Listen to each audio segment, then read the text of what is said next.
আসসালামু আলাইকুম। 3 দিনের কর্মসূচি ঘোষণা করেছে বাংলাদেশ জামাত ইসলামী। জুলাই সনদের আইনি ভিত্তি এবং পিআর পদ্ধতি উভয় কক্ষে, উচ্চ কক্ষে এবং নিম্ন কক্ষে। এই দাবিতে কিন্তু বাংলাদেশ জামাত ইসলামী 18 তারিখ, 19 তারিখ এবং 26 তারিখ 3 দিনের কর্মসূচি ঘোষণা করেছে। এখন জামাতের এই কর্মসূচি ঘোষণার পরপরই কিন্তু বিএনপি অনেক কিন্তু ভয় পেয়েছে।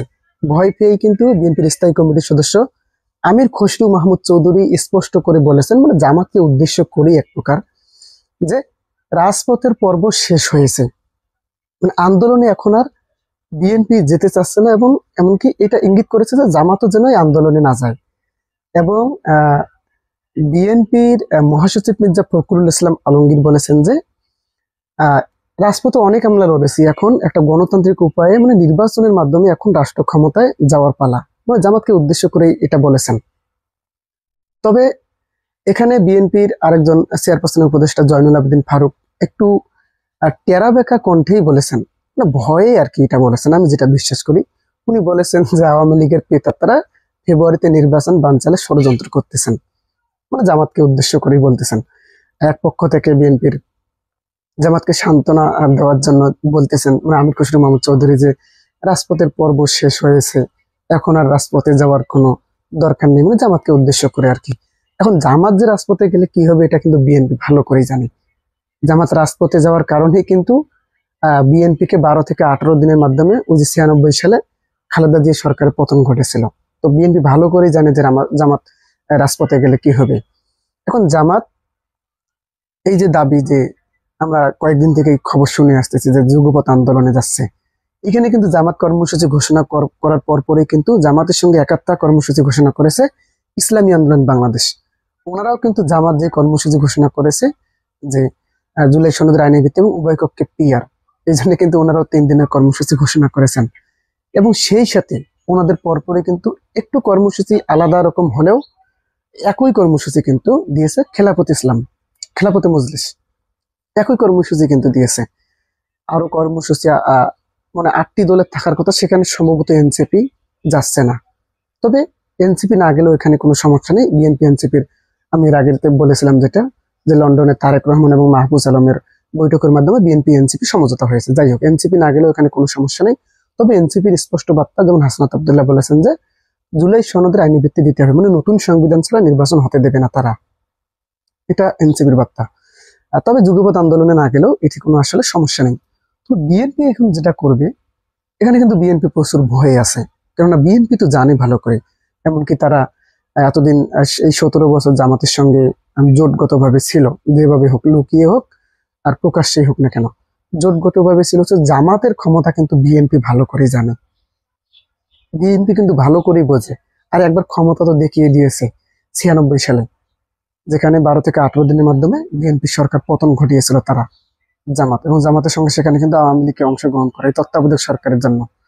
তো বিএনপি ভালো করেই জানে, এই জন্য কিন্তু জামাতকে উদ্দেশ্য করেই মির্জা ফখরুল ইসলাম আলমগীর এই কথাটা বলেছেন, যে এখন আসলে রাজপথে যাওয়ার সময় না, এখন গণতান্ত্রিক উপায়ে মানে নির্বাচনের মাধ্যমে ক্ষমতায় যাওয়ার এটা একটা সময়, ভালো সময়। তবে আমির খসরু মাহমুদ চৌধুরী একেবারে ক্লিয়ার ভাবে বলেছেন, একেবারে ক্লিয়ার, জামাতকে উদ্দেশ্য করে, যে রাজপথ দখলে করার সময় শেষ হয়েছে, মানে রাজপথের ইয়া অনেক আগেই শেষ হয়েছে, এটা বোঝাতে চাচ্ছেন। এখন যদি নির্বাচন না হয়, জামাতকে উদ্দেশ্য করে, যে এখন যদি নির্বাচন না হয় তাহলে দেশ একটা গৃহযুদ্ধের দিকে যাবে, এটা জামাতকে উদ্দেশ্য করে আসলে বলতেছেন। তবে আমার মনে হয় না জামাত এই দাবি থেকে সরে আসবে।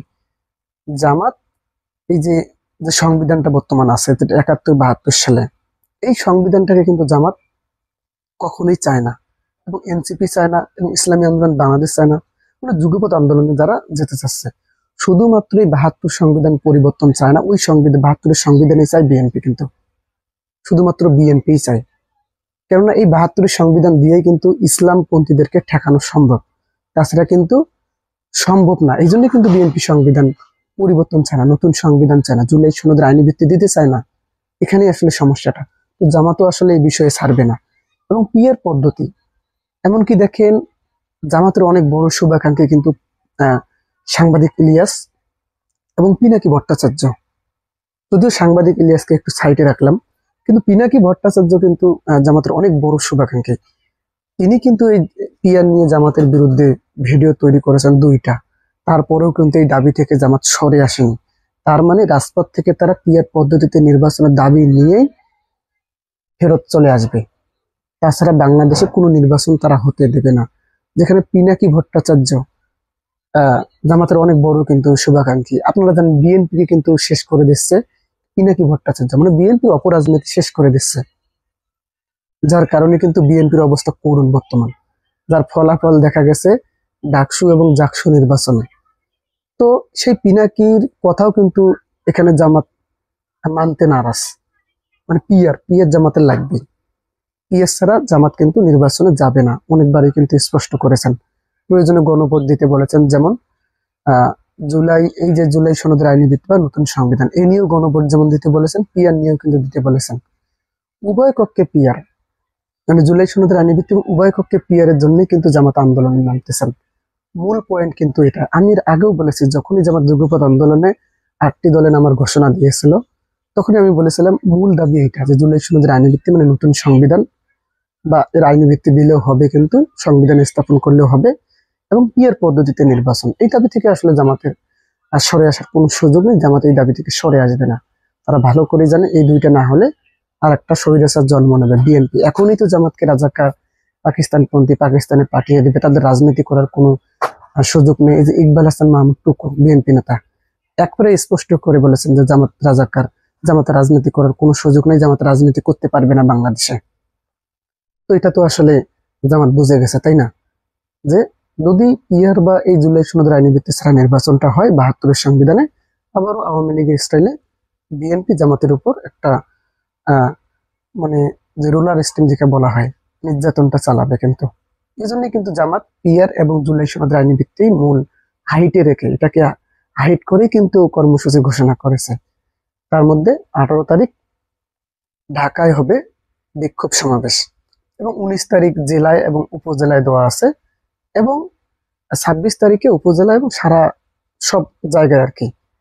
এর মিল রেখেই কিন্তু ইসলামী আন্দোলন বাংলাদেশ জামাতের সঙ্গে একাত্মতা ঘোষণা করে সমমনা আন্দোলন, মানে একসঙ্গে জামাতের সঙ্গে একসঙ্গে ঝাঁপিয়ে পড়বে এই আন্দোলনে। খেলাফত মজলিস ইতিমধ্যেই ওনারাও এই কর্মসূচি ঘোষণা করেছেন। আস্তে আস্তে হয়তো এতক্ষণে ঘোষণা হয়ে গেছে, বাকি যে দলগুলো আছে তাদের আহ আন্দোলনের কর্মসূচি ঘোষণা করা হয়ে গেছে। তাহলে মূল টপিক যেটা, যে জামাত এই যে জুলাই সনদের আইনি ভিত্তি এবং পিয়ার পদ্ধতিতে নির্বাচনে যে আন্দোলনে যাচ্ছে, এটাকে এই আন্দোলন সফল করেই তারা ফিরে আসবে, আমি এটা মনে করি। দর্শক, আপনি আসলে কি মনে করেন এই বিষয়ে? অবশ্যই অবশ্যই আপনাদের মন্তব্যটি কমেন্ট করে জানাবেন। ধন্যবাদ। আসসালামু আলাইকুম।